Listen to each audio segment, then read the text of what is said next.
तो स्वागत है आप सभी दोस्तों का संजय सर जेबीएस वाले यूट्यूब चैनल में। आज हम लोग उत्तर प्रदेश पुलिस और एसएससी जैसी परीक्षाओं हेतु एक चैप्टर नाव और नदी के बारे में हम लोग गणित में बताने जा रहे हैं। धारा और नदी है ना, तो धारा और नदी के बारे में बताने जा रहे हैं। ये काफ़ी इम्पोर्टेंट है। इसके साथ ही साथ अब यूपी पुलिस की परीक्षाओं में बहुत कम समय बचे हुए हैं। केवल 16 और 18 को बनेगा पेपर होगा, तो आप लोगों को तैयार रहना है। सारे जीके और जीएस से संबंधित कोई किताब खरीद करके अच्छे से पढ़िए, रिवाइज कर लीजिए आप लोग।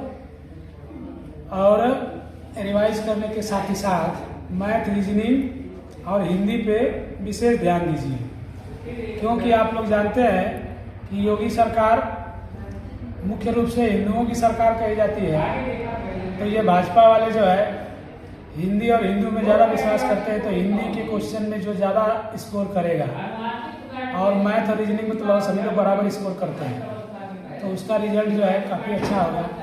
इसी के साथ साथ आप लोगों को करंट का भी ध्यान रखना है।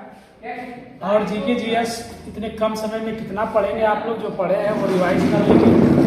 तो रिवाइज किए रहेंगे तो आपके लिए बहुत ही अच्छा होगा। तो आप लोगों को करना क्या है, रिवाइज कर लीजिए, मैथ, रीजनिंग और हिंदी पे विशेष ध्यान दीजिए और कम ही समय में एकदम तैयार रहिए। चलिए हम लोग आज का वीडियो शुरू करते हैं। ये वीडियो पाठ का नाम है नाव और नदी। नाव और नदी आप लोग देखेंगे कि इस तरह से ये नदी मान लीजिए बह रही है, नदी ऐसे बह रही है और इसमें एक नाव है। तो मान लीजिए नाव बहाव की दिशा है, तो इसमें एक एग्जांपल ले लेते हैं कि शांत जल में यदि नाव 4 किलोमीटर प्रति घंटा से चल रही है। शांत जल का मतलब तालाब में यदि कोई नाव जो है कि 4 किलोमीटर प्रति घंटा से चल रही है, और वही नाव अगर नदी में चले, जिस नदी का पानी 2 किलोमीटर प्रति घंटा की दर से बह रहा है, तो नाव की स्पीड बढ़ेगी कि घटेगी? बढ़ेगी। तो नाव की स्पीड हो जाएगी 4 + 2 यानी 6 हो जाएगी। तो नाव की अनुकूल चाल हो जाएगी 4 + 2 का मतलब 6 किलोमीटर प्रति घंटा। यहाँ तक समझ में आ रहा है आप लोगों को?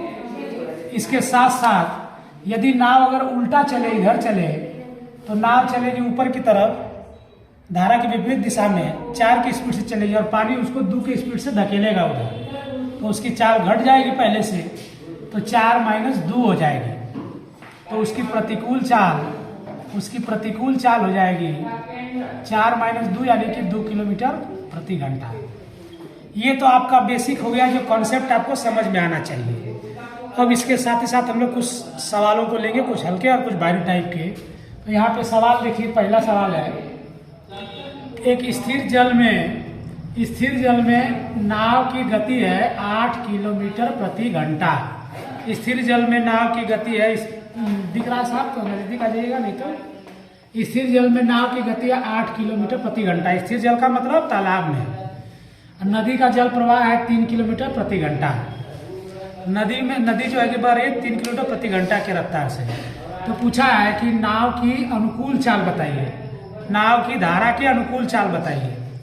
नाव जो है कि तालाब में चल रही है तो 8 की स्पीड से, और नदी में जाएगी तो 3 किलोमीटर नदी उसको बहा के ले जाएगी, यानी 8 + 3 हो जाएगा। तो नाव की अनुकूल चाल नदी में 8 + 3 यानी 11 किलोमीटर प्रति घंटा। ये क्वेश्चन बहुत ईजी रहा होगा आप लोगों के लिए।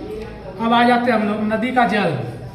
एक क्वेश्चन है कि इस क्वेश्चन में नदी के जल के बहाव की गति है 2 किलोमीटर प्रति घंटे, और एक नाविक है जो शांत जल में नाव को चला सकता है 4 किलोमीटर प्रति घंटा से।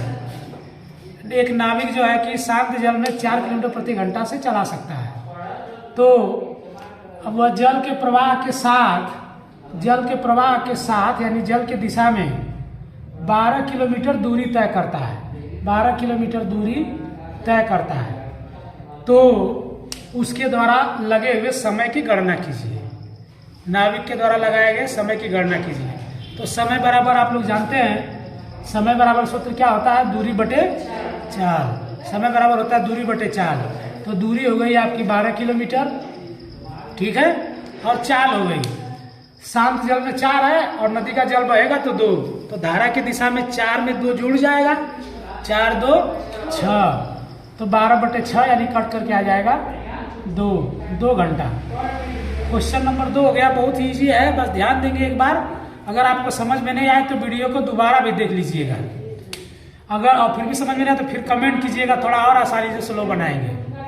आगे के क्वेश्चन है तीसरा नंबर, कोई नाविक धारा के साथ 3 घंटे में 18 किलोमीटर दूरी तय करता है।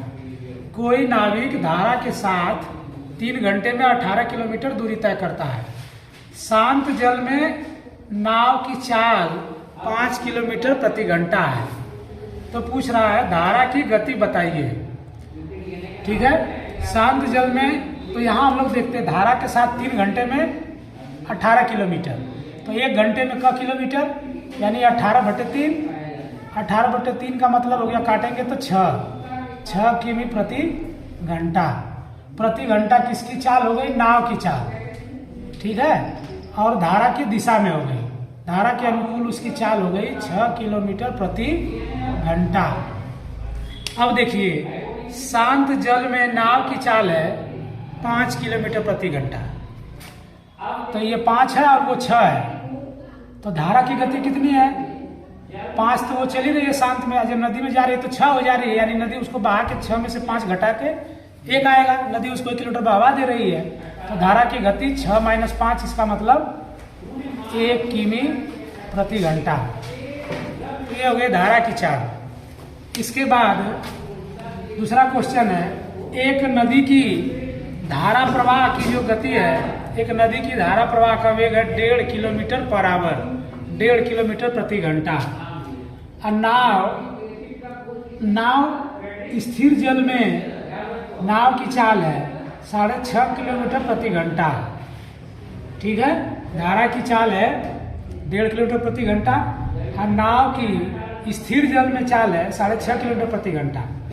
तो धारा के विपरीत नाव की चाल, तो देखिए नाव स्थिर जल में चलती है 6.5, तो नदी में चलेगी तो 6.5, धारा के विपरीत दिशा में चलेगी तो 6.5 की स्पीड से जाएगी, और धारा उसको बहाएगी 1.5 की स्पीड से, तो उसकी चाल घट जाएगी क्योंकि नदी उसको धक्का दे रही है, तो 6.5 में से 1.5 घट जाएगा तो 4 आ जाएगा। तो धारा के विपरीत उसकी चाल हो गई 4 किमी प्रति घंटा। धारा के विपरीत नाव की चाल 6.5 - 1.5, इसका मतलब 4 किमी प्रति घंटा। अब क्वेश्चन नंबर 5 देखिए, एक नाविक को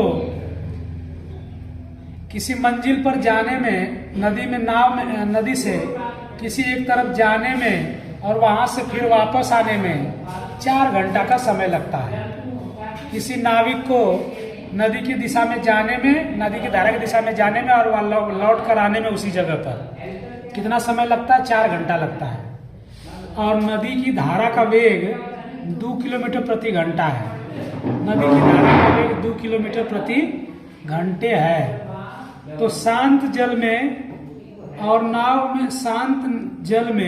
नाव की चाल 4 किलोमीटर प्रति घंटा है। तो दूरी बराबर कितना होगा, दूरी बराबर कितना होगा, तो इसके लिए दूरी को हम लोग मान लेते हैं d। दूरी को क्या मान लें, d। तो पहले समय, जाने में लगा समय, मान लीजिए धारा की दिशा में जाने में लगा समय, तो समय बराबर हो गया, समय बराबर होता है दूरी बटे चाल। तो समय बराबर हो गया दूरी बटे चाल, यानी t1 बराबर जाने में दूरी बटे चाल यानी d/4।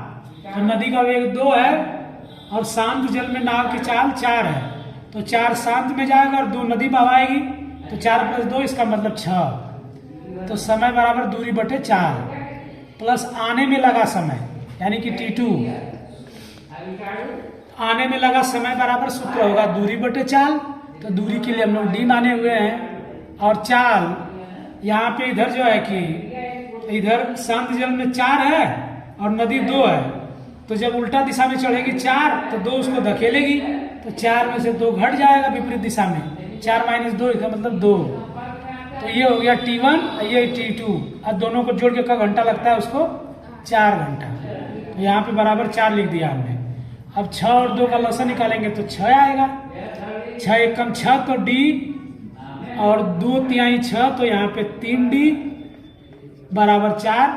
तो 1D और 3D, 1 दीदी और 3 दीदी मिलके कितनी दीदी? 4 दीदी, मतलब 4D। 4D बटे 6 अब बराबर हो गया 4। तो 4 4 ऊपर से खचाक हो गया, ये 6 उधर जाके गुणा हो जाएगा, तो D बराबर हो गया 6। इसका मतलब 6 किलोमीटर दूरी उसने तय की थी नाव से। तो ये हो गया आपका 5 क्वेश्चन धारा और नाव से संबंधित। अगर क्वेश्चन समझ में ना आया हो तो एक बार कमेंट करिएगा और वीडियो को बार बार देखिएगा। मुझे लगता है कि आपको समझ में आ जाना चाहिए, क्योंकि आप लोग जो लोग वीडियो को देख रहे होंगे वो सामान्यतः तेज बच्चे होंगे। तो आप लोग देख लीजिए, और इसके बाद अगर कोई और भी टॉपिक आप लोगों का छूटा हो मैथ से संबंधित यूपी पुलिस में, तो आप लोग कमेंट कीजिए, मैं उस पर तुरंत वीडियो बना के भेजूंगा, कल ही बना के भेज दूंगा। और बहुत ज़्यादा कठिन क्वेश्चन तो नहीं आएंगे यूपी पुलिस में, इजी क्वेश्चन ही आएंगे, लेकिन लड़कों को पढ़ने का समय कम मिला है, इसलिए आप लोग पढ़ते रहिए। और एक सलाह आप लोगों के लिए है, एक सलाह है कि जितने भी सवाल आपने पढ़े हैं सूत्र मैथ के, उन सूत्रों को एक जगह कॉपी पे लिख लीजिए और लिख करके उसको याद कर लीजिए। सारे सूत्र याद रहेंगे तो सवाल आप लगा सकते हैं। तो मिलते हैं दोस्तों अगले वीडियो में। अगर वीडियो अच्छा लगा हो तो लाइक कर दीजिए, वीडियो पे थोड़ा कमेंट भी कर दीजिएगा। इसके साथ ही साथ आप मेरे इस चैनल संजय सर JBS को सब्सक्राइब कर दीजिएगा, जिससे कि अगला जो वीडियो मैं लोड करूं वो आपको तुरंत प्राप्त हो जाए। और आपके लिए यह भी सुझाव है कि मैंने अपने चैनल पे बहुत से और भी ट्रिक वगैरह भेजे हैं, चढ़ाए हुए हैं वीडियो। आप सब्सक्राइब कर लेंगे, ऑल नोटिफिकेशन जब प्रेस कर लेंगे तो उस पर बहुत सी चीज़ें उसको देख लीजिएगा, परीक्षा के लिए बहुत ही इंपॉर्टेंट है। बहुत बहुत धन्यवाद दोस्तों, मिलते हैं अगले वीडियो में। जय हिंद, जय भारत, वंदे मातरम।